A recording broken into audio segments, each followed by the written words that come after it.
So I thought, no, I'm not going to write a memoir, but I started to think about the process and, you know, whether my life had the stories or not. And then I posited myself a very interesting question, and that is, am I the adult that I imagined myself to be as a child?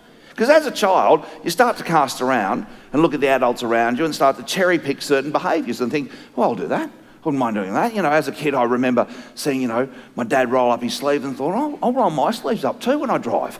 I'll drive with my elbow out the window, smoking a cigarette. Yeah, I like that.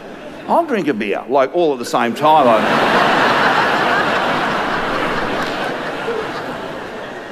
I always aimed quite high, and I've achieved all those things. Good night. Thank you.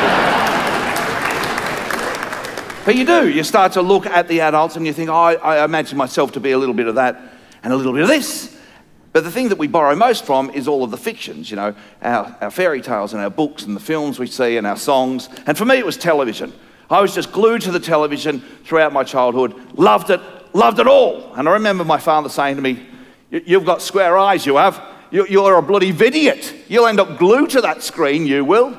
When really what he should have said to me is, you're creating unrealistic expectations that you'll never be able to achieve. You're labouring under the weight of a bogus construct called masculinity, and you'll start to anaesthetise your high benchmark failures with drugs and alcohol. Play with a fucking ball!